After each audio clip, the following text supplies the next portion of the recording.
La majorité des pratiquants a du mal à prendre des pectoraux. Et ce que j'observe, c'est que 90% du temps, c'est à cause d'une seule et même erreur. Dans cette vidéo, je vais t'expliquer pourquoi, si tu as du mal à prendre des pectoraux, c'est probablement lié à cette erreur, et je vais te montrer une technique précise qui va t'aider à y remédier.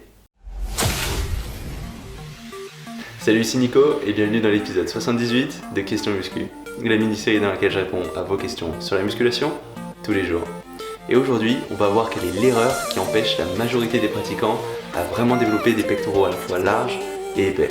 Et je vais te montrer une technique précise qui va t'aider à y remédier pour réussir à prendre des pecs. Et les pecs, c'est de loin un des muscles qui m'a posé le plus de problèmes. C'est le muscle que j'ai eu le plus de mal à développer. J'ai tout essayé, j'ai varié à peu près tous les exercices possibles et imaginables. J'ai changé le nombre de répétitions, les temps de repos. J'ai travaillé en lourd, en léger, avec beaucoup de répétitions, peu de répétitions. Je me suis entraîné très fréquemment, je me suis entraîné peu fréquemment. Et malgré tout ça, j'arrivais pas vraiment à prendre des pectoraux. Et ce que je me suis rendu compte, c'est que c'était le cas de beaucoup d'autres pratiquants. Et à un certain moment, j'ai découvert que je faisais systématiquement la même erreur et que c'était cette erreur qui m'empêchait de prendre des pectoraux. Et en regardant autour de moi, je me suis rendu compte que toutes ces autres personnes qui avaient du mal à prendre des pectoraux, c'était souvent parce qu'elles faisaient cette même erreur. Et cette erreur, c'est de perdre la tension dans tes pectoraux pendant que tu réalises tes exercices. Je vais m'expliquer un peu, mais déjà, si quand tu fais ton développé couché, tu sens pas vraiment tes pectoraux sur toute la durée du mouvement, c'est très probablement que toi aussi, tu fais cette erreur. Déjà, ce qu'il faut que tu saches, c'est que pendant la séance d'entraînement, ce qu'on essaye de faire, c'est créer un ensemble de symptômes dans ton muscle qui ensuite vont déclencher l'hypertrophie, la prise de muscle pendant ton temps de repos avec la bonne diète, avec suffisamment de repos. Et cet ensemble de symptômes, ça va être des micro-déchirures, ça va être le fait de vider ton muscle de ses réserves d'énergie, de le remplir d'acide lactique. C'est tout cet ensemble de facteurs qui ensuite vont pousser ton corps à s'adapter et à reconstruire le muscle plus fort et plus volumineux. Et pour réussir à avoir tout cet ensemble de symptômes, il va falloir que tu réussisses à garder l'attention dans le muscle que tu essayes de cibler. Ça veut dire que tu arrives à faire porter l'essentiel de la contrainte que tu es en train d'utiliser sur ce muscle précis pendant toute la durée de ton exercice, pendant la phase d'étirement et pendant la phase de contraction. En fait, quand tu fais tes exercices, c'est comme si tu essayais de forger une épée. Pour réussir à forger une épée, il faut que tu la mettes dans le feu, que tu la gardes dans le feu, et seulement ensuite tu pourras réussir à la forger. Mais si tu la sors régulièrement du feu, si tu la gardes pas vraiment, tu n'arriveras jamais au point où la lame est suffisamment chaude pour réussir à travailler dessus. Et bien avec ton muscle, ça va être pareil. Ce qu'on veut, c'est réussir à garder la tension, que ton muscle il travaille pendant toute la durée de l'exercice, et ce qu'on veut surtout pas, c'est perdre l'attention dans ce muscle. Parce que quand tu perds l'attention dans ce muscle, tu vas lui donner du repos, il va travailler moins intensément. C'est comme si tu sortais ton épée du feu, tu vas pas réussir à arriver au point où tu vas vraiment créer tout cet ensemble de symptômes qui vont ensuite mener à l'hypertrophie. Donc si tu perds à certains moments la tension dans tes muscles quand tu réalises tes exercices, tu n'arriveras pas à bien stimuler ces muscles et tu n'arriveras donc pas à prendre du muscle. Et ça, c'est quelque chose qui est vrai pour tous les muscles, donc ce sera quelque chose qui sera aussi vrai pour les pectoraux. Mais dans le cas des pectoraux, c'est un peu particulier, puisque ça va être relativement facile de tricher tes exercices pectoraux avec d'autres muscles, notamment tes épaules et tes triceps, et du coup ce sera plus dur de bien garder la tension, parce que ce sera relativement facile de la perdre. Alors que par exemple si on prend un biceps, il n'y aura pas tellement de muscles avec lesquels tu vas pouvoir tricher, ce sera beaucoup plus facile d'isoler un biceps que des pectoraux. Donc en fait, la majorité des pratiquants, ils n'arrivent pas à construire des pecs à la fois larges et épais, parce qu'ils n'arrivent pas vraiment à maintenir la tension dans ces pectoraux. Et ça, c'est quelque chose d'assez facile à sentir. Parce que si, par exemple, quand tu fais ton développé couché, tu n'arrives pas à vraiment sentir tes pecs quand tu fais le geste, c'est tout simplement que tu n'arrives pas vraiment à avoir la tension dans tes pectoraux et qu'il faut que tu arrives à changer ça. Et ce que je vais te proposer, c'est une technique très précise qui va t'aider à maintenir cette tension dans tes pectoraux. Et cette technique, c'est quelque chose qui est utilisé par presque tous les bodybuilders professionnels et que tu pourras mettre facilement en place dans tes séances d'entraînement. Cette technique, c'est la préactivation du muscle que tu essayes de cibler. Alors qu'est-ce que c'est que cette notion de préactivation ? Et bien en fait, ça va consister à réaliser un exercice qui va te permettre de particulièrement bien sentir la contraction, tes sensations sur le muscle que tu essayes de cibler pour que ensuite, quand tu fasses tous tes exercices de ta séance, tu sentes beaucoup plus facilement le muscle que tu veux travailler, à savoir dans notre cas les pectoraux.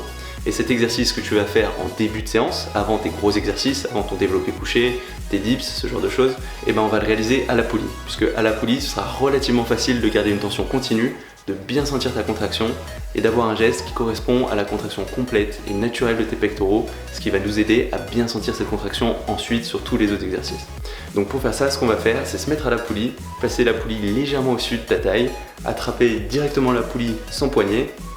Tu vas garder un léger angle au niveau du coude et ce que tu vas faire, c'est que tu vas ramener ton coude en avant le plus loin possible en diagonale et tu vas faire une légère rotation vers l'intérieur. Parce qu'en fait, le mouvement de tes pectoraux, quand ils vont se contracter, ça va être d'avancer ton humérus vers l'avant, avancer ton bras, et en plus de régir un petit peu cette rotation interne de ton humérus, cette rotation du bras.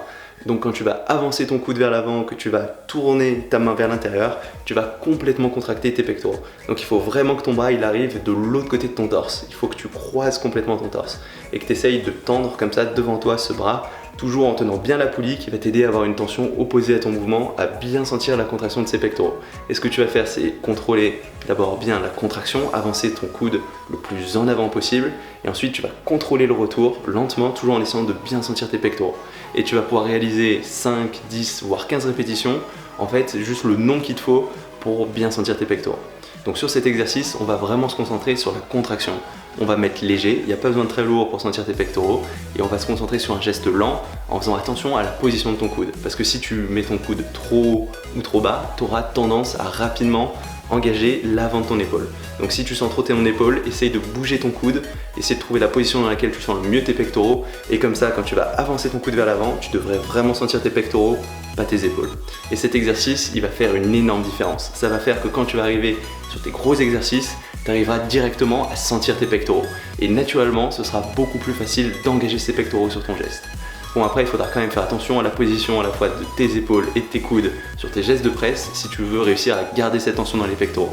Donc il faudra que tu colles bien tes épaules contre le banc, que tu tires tes omoplates le plus possible en arrière, et il faudra que tu aies les coudes qui soient pas trop vers l'extérieur. On veut que tu aies les coudes relativement près du corps. Par exemple, avoir un angle d'environ 45 degrés entre ton bras et ton torse, ce sera un bon point de départ. Après, on est tous différents, tu pourras avoir un angle un peu plus grand ou un peu plus petit selon ta morphologie pour vraiment sentir tes pectoraux.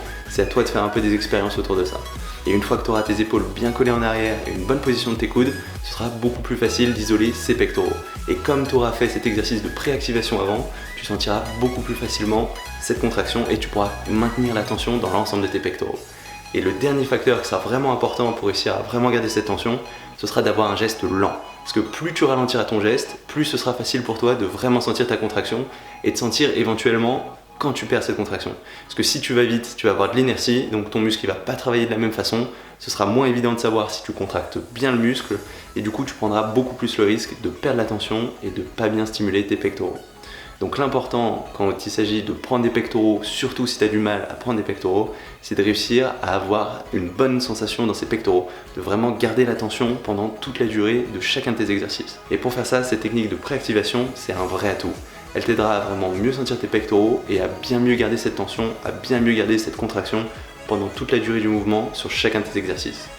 Et même ce que tu peux faire, ce que je te conseille de faire, c'est pendant chacun de tes temps de repos entre les séries, c'est de refaire le même geste qu'on a fait à la poulie, même sans la poulie. Vraiment essayer de contracter au maximum tes pectoraux en avançant ton bras loin en avant, à essayer de tirer ton coude, toujours avec cette rotation. Même si tu n'as pas la poulie, tu devrais quand même bien sentir cette contraction dans tes pectoraux. Ça devrait être assez efficace pour augmenter derrière ta sensibilité à ta contraction et t'aider à mieux garder cette tension. Donc en résumé, la plupart des pratiquants, ils stagnent sur les pectoraux tout simplement parce qu'ils n'arrivent pas à garder la tension sur ces pectoraux, parce qu'ils n'arrivent pas à avoir de bonnes sensations. Et pour faire ça, ce que tu peux faire dès aujourd'hui, c'est simplement cette technique de préactivation à la poulie, faire 5 à 15 répétitions avant de te lancer dans ta séance pectoraux, et même de faire ça ensuite sans la poulie pendant que tu te reposes entre tes séries. Ce qui est important ensuite de faire, c'est de faire attention à la position de tes épaules et de tes coudes pour pas engager ni trop tes triceps, ni trop tes épaules, donc avoir bien tes épaules en arrière et tes coudes pas trop hauts. Et ensuite, une fois que tu as fait tout ça, si tu ralentis bien le geste, tu devrais réussir à bien sentir ta contraction, donc à bien garder la tension et à réussir à stimuler efficacement tes pectoraux. Et tu verras, tu sentiras beaucoup mieux tes pectoraux, même avec pas beaucoup de poids. D'ailleurs, ce qui risque probablement d'arriver, c'est que tu vas diminuer tes poids. Parce que avant, quand tu faisais ces exercices pectoraux, vu que tu mettais en jeu plus de muscles, plus tes épaules et tes triceps, comme tu perdais la tension sur tes pectoraux, c'était qu'il y avait d'autres muscles qui entraient en jeu, et ben en fait, tu avais aussi plus de force. Parce que quand on utilise plus de muscles, on fatigue moins un muscle, on peut soulever plus de poids. Par contre, ce sera beaucoup moins efficace pour réussir à stimuler les pectoraux.